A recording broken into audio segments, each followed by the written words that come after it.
Hello students, today we will discuss about important topic of organic chemistry। जो board में आपका paper है उसको हम देखेंगे कौन कौन से important टॉपिक है। तो देखिए ऑर्गेनिक केमिस्ट्री में आपके तीन टाइप के क्वेश्चन आएंगे। सबसे पहले कन्वर्जन में आएगा, फिर आपका टेस्ट पूछ सकता है वो, और एक सिंपल रिएक्शन नाम से आपकी रिएक्शन दे सकता है। तो कन्वर्जन के लिए तो आपको पूरी ऑर्गेनिक आनी चाहिए, सारी रिएक्शंस आनी चाहिए, है ना। तो इसलिए इसमें इम्पोर्टेंट जैसा तो कुछ नहीं होना चाहिए, लेकिन फिर भी जो आपके इम्पोर्टेंट हैं, जो आपके टॉपिक जिनसे मोस्टली आ सकते हैं रिएक्शन कन्वर्जन या जो भी, तो उसमें हम देखेंगे कौन कौन सी रिएक्शंस हैं। टेस्ट है जो सारे आपको टेस्ट करने हैं, टेस्ट में से एक दो क्वेश्चन आते हैं, और नेम रिएक्शन है जो डायरेक्ट नाम से होती है वो भी आती है। केस बेस स्टडी भी आ सकता है इसमें ऑर्गेनिक केमिस्ट्री में, जैसे कोई टेस्ट दे दिया, ठीक है, तो उसके बेस पर क्वेश्चन पूछ लिए। और बायोमोलिक्यूल्स हम देखेंगे। तो देखिए फर्स्ट है आपकी जो unit halo alkane and hello arenes. तो हेलो एल्केन और हेलो एरिन में जो सबसे इंपॉर्टेंट टॉपिक आपका वो है SN1 and SN2 reaction. SN1 and SN2 reaction, इसका मैकेनिज्म, कौन कौन से फैक्टर इसके रेट को अफेक्ट करते हैं। रिएक्टिविटी ऑर्डर पूछता है कई बार, जो अल्काइल हैलाइड है उसका रिएक्टिविटी ऑर्डर पूछता है SN1 और SN2 में। मैकेनिज्म पूछता है, ठीक है। इसके बाद है, और इसमें जो प्रोडक्ट बनता है वो आपका कैसा बनेगा, रेसमिक मिक्सचर बनेगा या सिंपल प्रोडक्ट बनेगा, एनेंशियोमर जो है वो बनेंगे। तो वो आपको ये सारा SN1 और SN2 बहुत ही इंपॉर्टेंट टॉपिक है। कायरल कार्बन, ये डेफिनेशंस हैं छोटी छोटी। कायरल कार्बन क्या होता है, एनेंशियोमर क्या है, डायस्टिरियोमर क्या है, रेसमिक मिक्सचर क्या होता है, ठीक है, रिजोल्यूशन क्या है, रेसिमाइजेशन क्या है, रिटेंशन है क्या है, इन्वर्जन क्या है, ठीक है। तो ये सारी आपकी डेफिनेशन आपको करनी है। एम्बिडेंटेड न्यूक्लियोफाइल क्या है, ये बहुत इंपॉर्टेंट है, एम्बिडेंटेड न्यूक्लियोफाइल। तो ये रिएक्शन की जो ये आपकी जो डेफिनेशन है वो करनी है आपको। तीसरा है हेलोजन एक्सचेंज रिएक्शन, इसमें आपकी फिंकल्स्टन और स्वार्ट रिएक्शन आएगी। फिर सैंडमियर और गटरमैन, ये भी बहुत इंपॉर्टेंट है, गटरमैन रिएक्शन और सैंडमियर रिएक्शन। ये इलिमिनेशन रिएक्शन डिहाइड्रो हेलोजिनेशन, और इसमें सेडजिफ रूल, डिहाइड्रो हेलोजिनेशन और इसका सेडजिफ रूल है, ये इंपॉर्टेंट है। Wurtz reaction, Fittig reaction, Wurtz Fittig reaction, तीनों इंपॉर्टेंट है। पॉली हेलोजन में आपका जो क्लोरोफॉर्म और कार्बन टेट्रा क्लोराइड, ठीक है, क्लोरोफॉर्म और कार्बन टेट्राक्लोराइड इस इंपॉर्टेंट है। इसमें कई बार ये पूछते हैं फॉजिन गैस किस कैसे बनती है, ठीक है, पॉइजनस जो गैस है। पायरीन क्या है, फिरियोन्स क्या है, तो कई बार इनमें से भी क्वेश्चन आ जाते हैं। तो हेलो एल्केन में क्या है सबसे ज्यादा इंपॉर्टेंट, SN1 और SN2 पूरा। इसके बाद इसमें हेलोजन एक्सचेंज रिएक्शन, सैंडमियर और गटरमैन रिएक्शन। इलिमिनेशन में आपका डिहाइड्रो हेलोजिनेशन है जो, और Saytzeff rule. Wurtz reaction, Fittig reaction, Wurtz Fittig reaction, ये इंपॉर्टेंट है। इसके बाद पॉली हेलोजन में आपका फोजिन क्या है, पायरीन क्या है, फिरियोन्स क्या होते हैं, ये इंपॉर्टेंट है। और ये क्वेश्चन भी कर लेना, why aryl halides are less reactive toward nucleophilic substitution reaction, कि जो अराइल हैलाइड है वो न्यूक्लियोफिलिक सब्स्टिट्यूशन की तरफ लेस रिएक्टिव होते हैं as compare to alkyl halide. तो इसमें आपको रीजन बताना है। दूसरी जो यूनिट है एल्कोहल फिनोल ईथर, इसमें आपके जो मेथड ऑफ प्रिपरेशन है एल्कोहल के फ्रॉम एल्कीन, ये इंपॉर्टेंट है। मैकेनिज्म यहाँ से आता है, एल्कोहल एल्कीन से कैसे बनेगा, तो मैकेनिज्म आता है इसमें जो हाइड्रोबोरेशन वाला है, ठीक है। Method of preparation of phenol, cumene से, डाउज प्रोसेस और बेंजीन डाइजोनियम क्लोराइड से। तो method of preparation of phenol है जो, ये भी इंपॉर्टेंट है। उसके बाद बॉइलिंग पॉइंट जो एल्कोहल का है, जो फिजिकल प्रॉपर्टी में जो बॉइलिंग पॉइंट है उसमें भी जो आइसोमेरिक एल्कोहल है ना, जिसमें ब्रांचिंग होती है तो बॉइलिंग पॉइंट कम हो जाता है, वो इंपॉर्टेंट है। एसिडिटी है जो एल्कोहल और फिनॉल की, यहाँ से क्वेश्चन आता है, ठीक है, एल्कोहल और फिनॉल की एसिडिटी से। अल्कोहल की reaction PCl5 PCl3 SOCl2 copper 573 kelvin, ये बहुत इंपॉर्टेंट है कॉपर 573 केल्विन वाला। ठीक है, यहाँ पर प्राइमरी अल्कोहल सेकेंडरी अल्कोहल से डी हाइड्रोजनेशन होती है और टर्सरी अल्कोहल में डिहाइड्रेशन होता है, तो इसमें से क्वेश्चन आता है। इसके अलावा डिहाइड्रेशन ऑफ अल्कोहल, अल्कोहल का जो डिहाइड्रेशन है, ठीक है, उसका मैकेनिज्म इंपॉर्टेंट है। टेम्परेचर का ध्यान रखना 413 और 443, ठीक है, 443 में अलग प्रोडक्ट बनेगा और 413 में अलग। इसमें आपका एल्कीन बनता है और इसमें ईथर बनता है, तो इसमें दोनों के मैकेनिज्म इंपॉर्टेंट। फिनॉल में आपके रिमर्टिमन रिएक्शन, कोल्ब रिएक्शन बहुत इंपॉर्टेंट, रिमर्टिमन और कोल्ब रिएक्शन बहुत इंपॉर्टेंट है। फर्मेंटेशन ऑफ शुगर, इसमें भी कई बार आ जाता है, जो शुगर है ना उसके फर्मेंटेशन है, जो जैसे सुक्रोज है तो उससे क्या बनता है, ग्लूकोज और फ्रक्टोज, और फिर उसमें एंजाइम पूछ लेते हैं, ठीक है, इन्वर्टेज और जाइमेज एंजाइम जो होते हैं, तो वो याद रखना। इसके बाद ईथर में जो है रिएक्शन वो है विलियमसन सिंथेसिस, सबसे इंपॉर्टेंट रिएक्शन विलियमसन सिंथेसिस और उसकी लिमिटेशन। दूसरी जो रिएक्शन इंपॉर्टेंट है वो है reaction of ether with HI, ठीक है। अब इसमें जो मैकेनिज्म है वो भी आना चाहिए क्योंकि प्रोडक्ट अलग अलग बनते हैं इसमें, तो ईथर की HI के साथ रिएक्शन पूरा मैकेनिज्म आना चाहिए, तभी आप प्रोडक्ट बना सकते हो।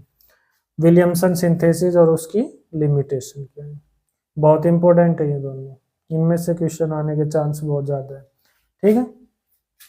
और लास्ट में लुकास रिएजेंट टेस्ट, ये भी बहुत इंपॉर्टेंट है। Lucas reagent test primary secondary और टर्सरी अल्कोहल के लिए जो यूज होता है। अब डायरेक्ट भी पूछ सकता है भाई, और आपको अल्कोहल दे दे प्राइमरी सेकेंडरी और टर्सरी, अब केस बेस स्टडी में दे सकता है वो भाई कि भाई 3 अल्कोहल हैं, एक में टर्बिडिटी अपेयर हो रही है इमीडिएटली, एक में 5 मिनट बाद हो रही है, एक में गर्म करने पर हो रही है, तो फिर पूछ सकता है ये कौन सा अल्कोहल है, किस टाइप का अल्कोहल है ना। तो इस तरह से केस बेस स्टडी में भी ये टेस्ट से क्वेश्चन आ सकता है।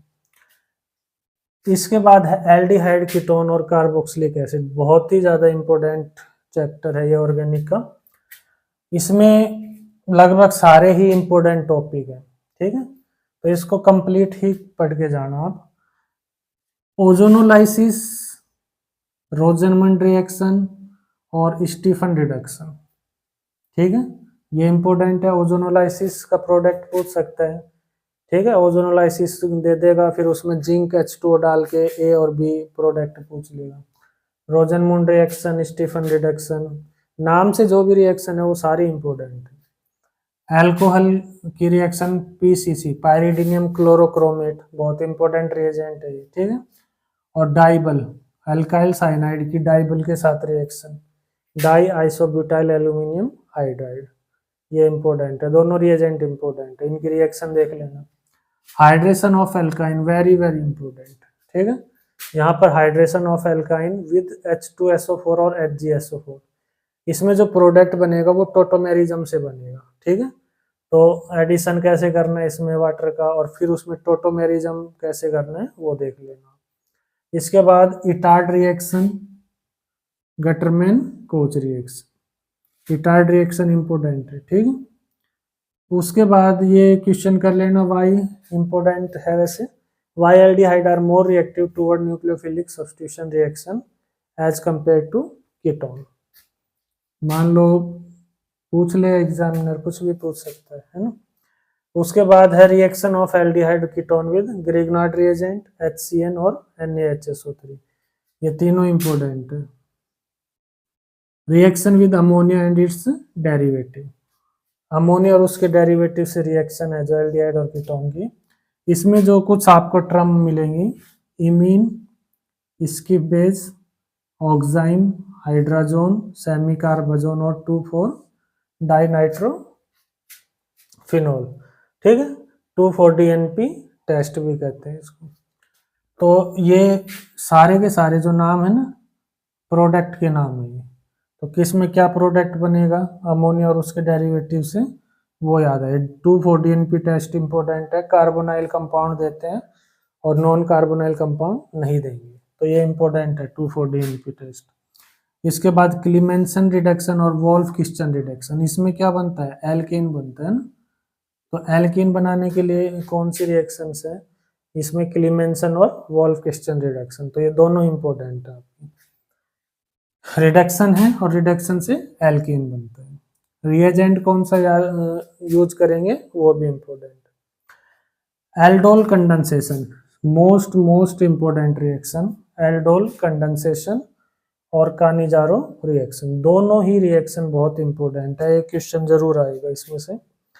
कानिजारो रिएक्शन डिस्प्रपोर्शनेशन रिएक्शन है, ठीक है, तो एमसीक्यू में पूछ सकता है कि भाई इनमें से कौन सी रिएक्शन है जिसमें ऑक्सीडेशन रिडक्शन दोनों होती है ना, तो कानिजारो रिएक्शन होगी। इसके अलावा आइडोफॉर्म टेस्ट, ये भी बहुत इंपॉर्टेंट है। टेस्ट है जो आपके कितने 6 या 7 टेस्ट मिलेंगे, एक लुकास टेस्ट हो गया, एक आपका ये आइडोफॉर्म टेस्ट हो गया, ठीक है, एक टोलिन रिएजेंट टेस्ट हो गया और एक आपका फेलिंग सॉल्यूशन टेस्ट होगा, ठीक है। यहाँ पर टोलिन रिएजेंट और फेलिंग सॉल्यूशन और लिख लेना, टोलिन रिएजेंट और फेलिंग सॉल्यूशन, ये 2 टेस्ट हैं जो ये भी इंपॉर्टेंट है, इनमें भी क्वेश्चन आता है। टोलिन रिएजेंट टेस्ट और फेलिंग सॉल्यूशन टेस्ट दोनों इंपॉर्टेंट है। तो aldol condensation, Cannizzaro reaction, iodoform या haloform test, Tollens reagent test और फेलिंग सॉल्यूशन। इस चैप्टर के सबसे इंपॉर्टेंट जो टॉपिक है aldol condensation, Cannizzaro, Tollens reagent, Fehling solution और आइडोफॉर्म टेस्ट, ये 5 चीजें, ठीक है। और नेम से जो नेमिंग रिएक्शन है ना वो इंपॉर्टेंट है। इसके बाद है अमीन्स। अमीन्स में अच्छा, अमीन्स के पहले कार्बोक्सिलिक एसिड है, तो कार्बोक्सिलिक एसिड में देखिए Hell Volhard Zelinsky reaction, most important. Carboxylic acid में सबसे इंपॉर्टेंट रिएक्शन जो है वो है Hell Volhard Zelinsky reaction. Ortho effect, जो कार्बोक्सिलिक एसिड में जो एसिडिक ऑर्डर होगा ना तो उसमें ऑर्थो इफेक्ट क्या होता है वो इंपॉर्टेंट है। एसिडिटी ऑफ कार्बोक्सिलिक एसिड है ना, इलेक्ट्रॉन विड्रॉइंग ग्रुप लगाएंगे तो क्या इफेक्ट पड़ेगा, इलेक्ट्रॉन डोनेटिंग, तो ये सब इंपॉर्टेंट है। पॉप-ऑफ रूल है ये आपके कीटोन में आएगा, ठीक है। इसके बाद अमीन और डाइजोनियम साल्ट, तो अमीन में सबसे इंपॉर्टेंट बेसिसिटी का ऑर्डर आता है, ठीक है। बेसिसिटी ऑफ अमीन है जो सबसे इंपॉर्टेंट है, एनसीईआरटी में आपके मिथाइल और इथाइल का दिया हुआ है ना, प्राइमरी सेकेंडरी और टर्सरी अमीन, उसमें मिथाइल और इथाइल वाला जो ऑर्डर है वो जरूर याद कर लेना। गैब्रियल पैथिलेमाइड रिएक्शन सबसे इंपॉर्टेंट, गैब्रियल पैथिलेमाइड रिएक्शन और हॉफमैन ब्रोमाइड डिग्रेडेशन, ये दो रिएक्शन बहुत इंपॉर्टेंट है। एक ये गैब्रियल पैथिलेमाइड और हॉफमैन ब्रोमाइड डिग्रेडेशन। मेंडियस रिएक्शन भी इंपॉर्टेंट है लेकिन ये दोनों सबसे ज्यादा है। इसके बाद टेस्ट है जो इसमें सबसे इंपॉर्टेंट वो है Hinsberg reagent test. Hinsberg reagent test, reagent क्या होता है कई बार ये भी पूछ लेते हैं, ठीक है। और कौन सी अमीन के लिए होता है, प्राइमरी सेकेंडरी टर्सरी अमीन, तो वो आपको कंपाउंड भी दे सकता है अमीन्स के, है ना, कि एक प्राइमरी दे दे, एक सेकेंडरी और एक टर्सरी, और उससे पूछ ले भाई इनमें से डिफ्रेंशिएट कैसे करेंगे, तो हिंसबर्ग रिएजेंट टेस्ट से। कार्बाइल अमीन टेस्ट, जो प्राइमरी अमीन होती हैं एलिफेटिक और एरोमेटिक, ठीक है, वो कार्बाइल अमीन टेस्ट देंगे। तो दोनों टेस्ट इंपॉर्टेंट है, इन दोनों में से भी पूछे तो जो हिंसबर्ग रिएजेंट टेस्ट ज्यादा इंपॉर्टेंट है, ठीक है, क्योंकि प्राइमरी सेकेंडरी और टर्सरी तीनों को डिफ्रेंशिएट करता है, ये केवल प्राइमरी को डिफ्रेंशिएट करेगा। डाइजोनियम, ये diazotization reaction most important, diazotization reaction सबसे ज्यादा ये मोस्ट इंपोर्टेंट रिएक्शन है अमीन्स की, ठीक है। तो ये था आपका अमीन्स। अमीन्स में ज्यादा कुछ नहीं है, बेसिसिटी ऑफ अमीन, गैब्रियल पैथिलेमाइड और हॉफमैन ब्रोमाइड डिग्रेडेशन, और ये जो दो टेस्ट हैं हिंसबर्ग रिएजेंट और कार्बाइल अमीन टेस्ट, और बेंजीन डाइजोनियम क्लोराइड जो साल्ट है उसमें डाईएजोटाइजेशन रिएक्शंस। इसके बाद ये क्वेश्चन भी कर लेना, why aniline do not show Friedel Crafts reaction, जो एनिलीन है वो फ्रीडल क्राफ्ट रिएक्शन शो नहीं करती है, तो उसका रीजन बताना। इसके बाद बायोमोलिक्यूल्स में देखें तो बायोमोलिक्यूल्स में जो कार्बोहाइड्रेट्स हैं उसमें ग्लूकोज की रिएक्शन इंपॉर्टेंट है, ठीक है। ग्लूकोज की जो रिएक्शन है 6-7 वो सारी इंपॉर्टेंट है।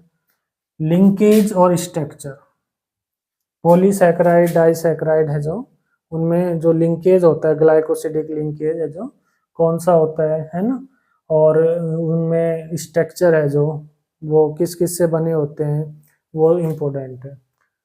एपीमर और एनोमर ये 1 नंबर में आ सकते हैं कि what are epimer and anomer, give example, ठीक है। तो ये अल्फा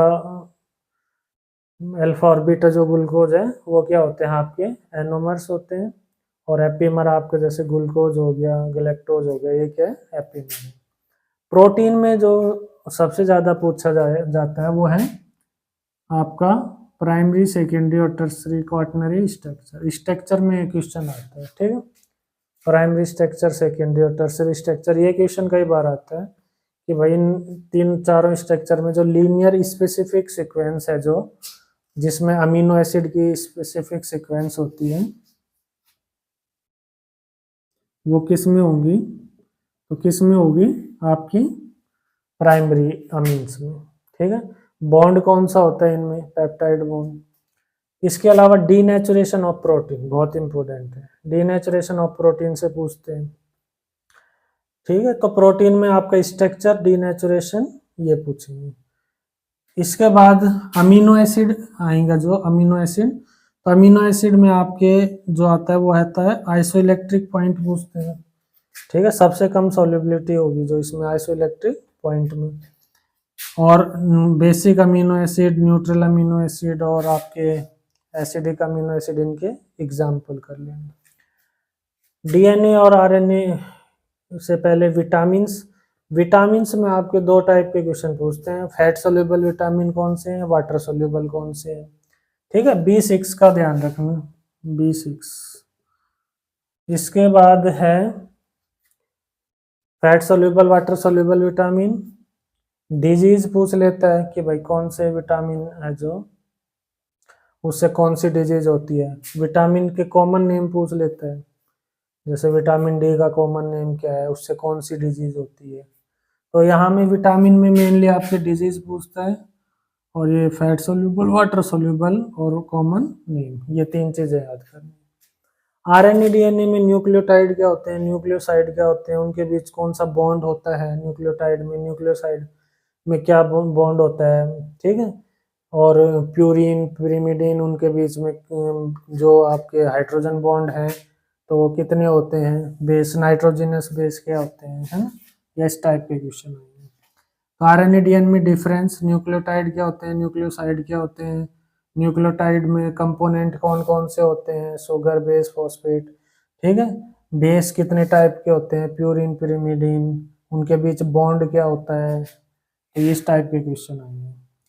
इसके अलावा हार्मोन्स में आपके केवल एग्जाम्पल पूछता है कि स्टेरॉयड हार्मोन कौन, एग्जाम्पल क्या है, पेप्टाइड हार्मोन का एग्जाम्पल, अमीन हार्मोन के एग्जाम्पल, या आपको एग्जाम्पल दे देगा और पूछ लेगा कि ये भाई किस टाइप का हार्मोन है। आई बात समझ में, एग्जाम्पल देके फिर इनके टाइप पूछ लेगा, या फिर से मोस्टली एग्जाम्पल देता है और फिर इसके हार्मोन्स के टाइप पूछते हैं। तो ये था आपका बायो मॉलिक्यूल्स। तो ऑर्गेनिक में आपको देखिए करके तो पूरा ही जाना है, क्योंकि कन्वर्जन आपके तभी होंगे जब आपको पूरी नॉलेज होगी ऑर्गेनिक में, है ना। लेकिन यदि मान लो टाइम कम, टाइम तो क्या है अब, तो आपको ये तो करके जानी है रिएक्शंस, और इधर उधर से मत पढ़िए। अब आप जो आपके स्कूल के क्लास नोट्स हैं उससे ही करिए, जो नया मटेरियल है कहीं से अभी टाइम नहीं है करने का, तो आपके जो स्कूल नोट्स है टीचर ने जो पढ़ाया है वही करिए। Thank you.